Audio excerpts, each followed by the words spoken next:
Hello. Today we're exploring the poem My Sweet Old Etc. by the American poet E. Cummings. If you're new to this channel, my videos are aimed at those interested in writing and literature, including students revising for an assignment or an exam. They involve a close study of the text and some background about the writer and their times.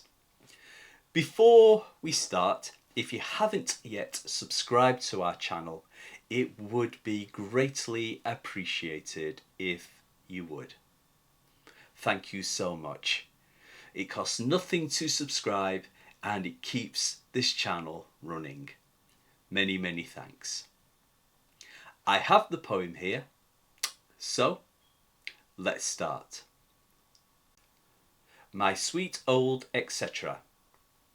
Aunt Lucy, during the recent war, could, and what is more, did tell you just what everybody was fighting for. My sister, Isabel, created hundreds and hundreds of socks, not to mention flea-proof ear warmers, etc., wristers, etc. My mother hoped that I would die, etc. Bravely, of course. My father used to become hoarse, talking about how it was a privilege and if only he could.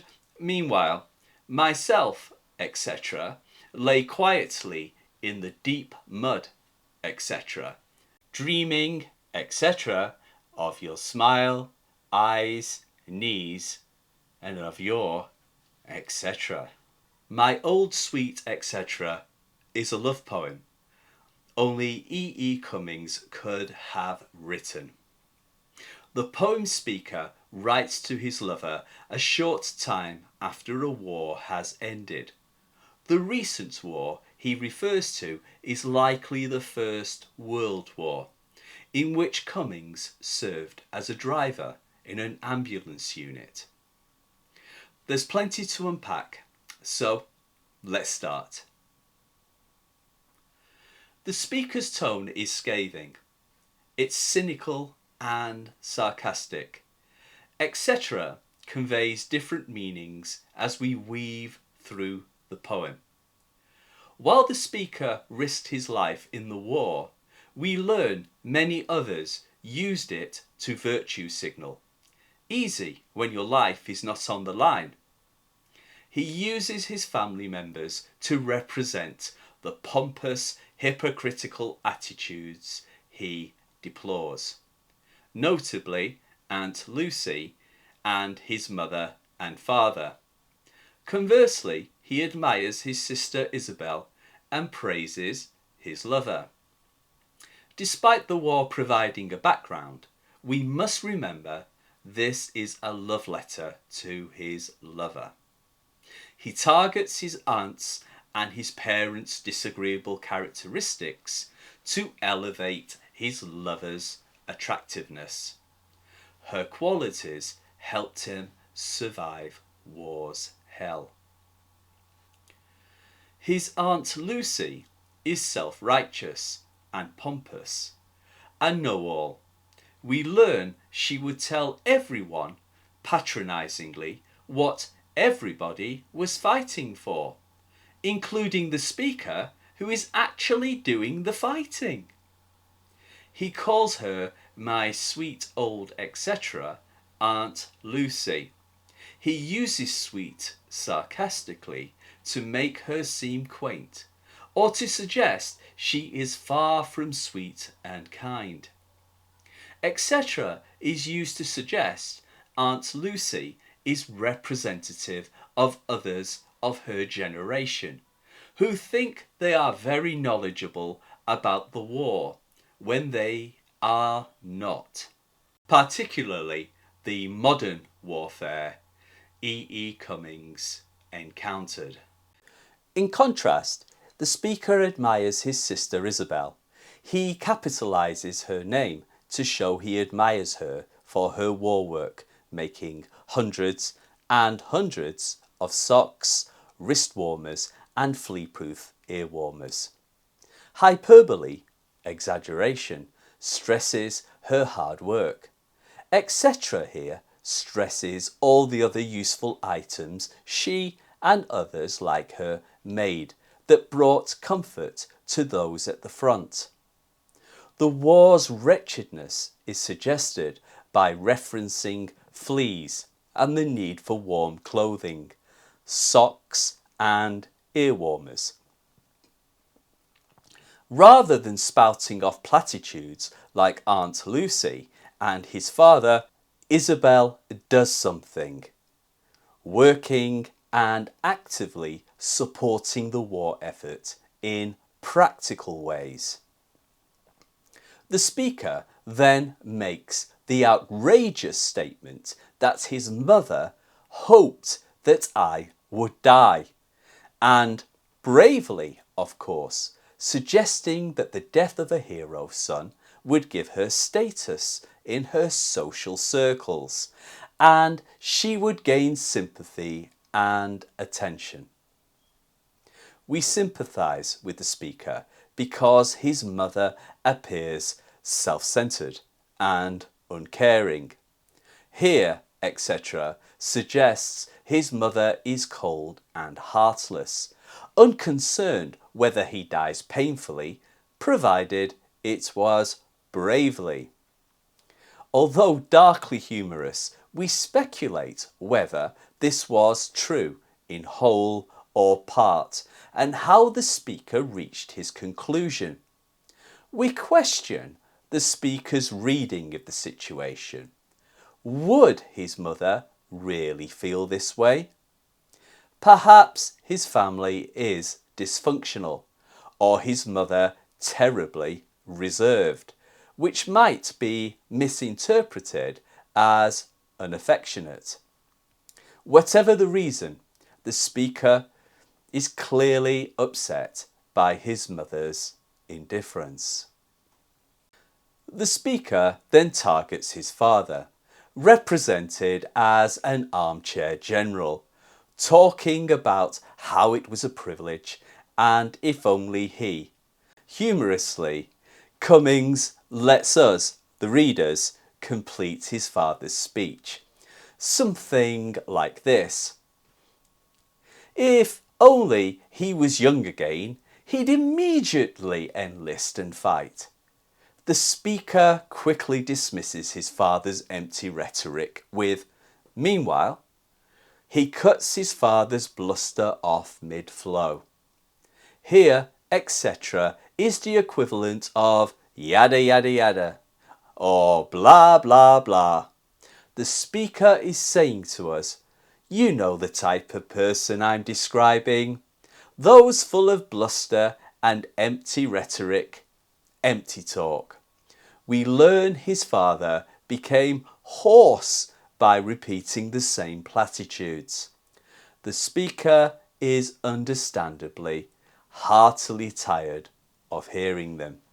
We hope this family is fictional, and Cummings uses them to represent attitudes prevalent in the war that he finds abhorrent. The poem's turning point occurs in lines 17 and 18. Here the focus shifts from his family to the speaker's dire situation in a war zone. This change is signalled Volta-like by meanwhile, myself, etc. etc. changes its meaning to encompass all the others like him on the front line. Himself and all the others. We learn he lay quietly in deep mud. Lay quietly contrasts with his noisy relatives. It suggests he stayed silent, not to arouse the enemy in their nearby trenches. At home, empty talk is cheap. On the front line, making any sound could result in you being killed. Lay quietly in deep mud reminds us of images we have seen of the war. etc. reminds us of the enormous numbers killed and injured. Unlike the others safe at home, typical of veterans, he does not describe the true horror he sees and experiences on the war front. He hints at it with deep mud, etc., and leaves us to fill the gap. Today, one has only to view the countless ghastly images and read testimonies to do this.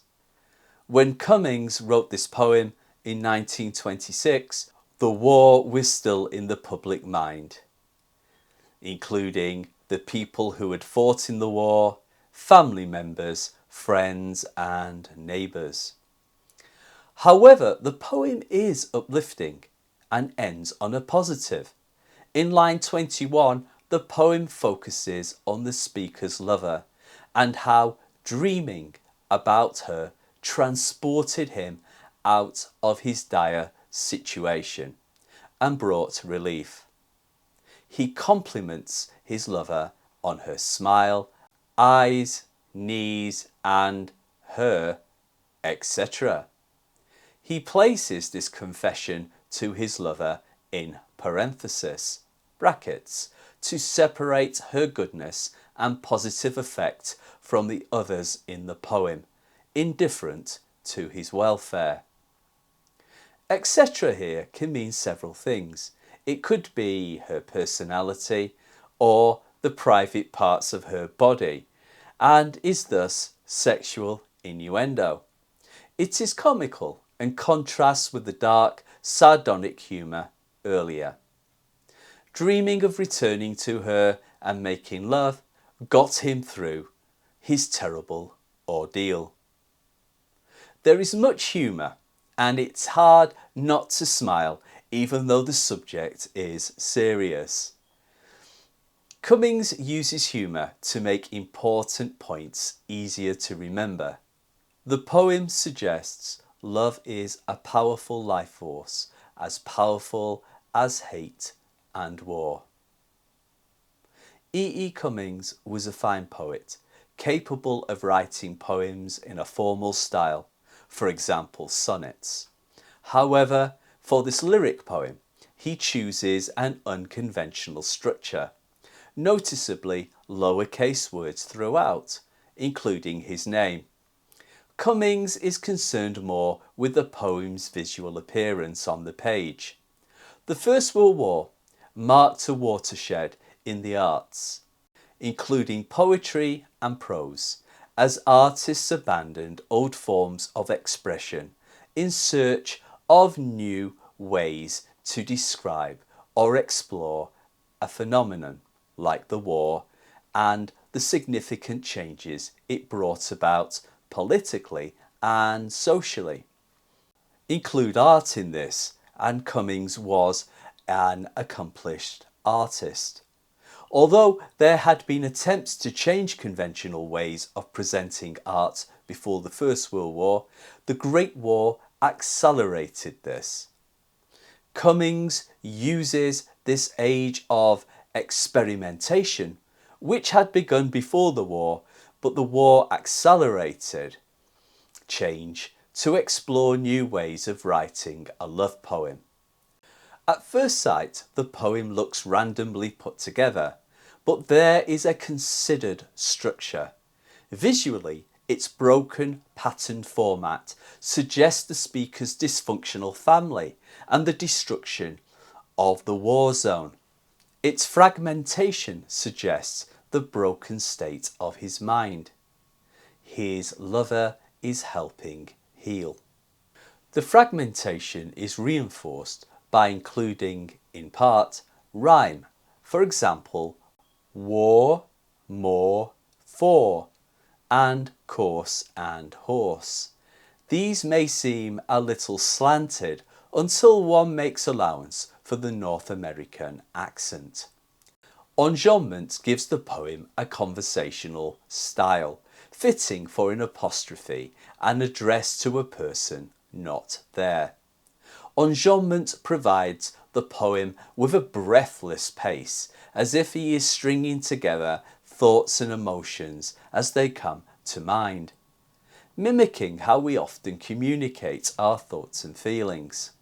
The conversational quality is supported through first-person voice, I and my, and direct address, your. In this love poem, he capitalises your, which elevates his lover and sets her apart from the rest. Also, he capitalises the final etc. to praise her physical qualities and her personality. It heightens the sexual innuendo and euphemism for her private parts.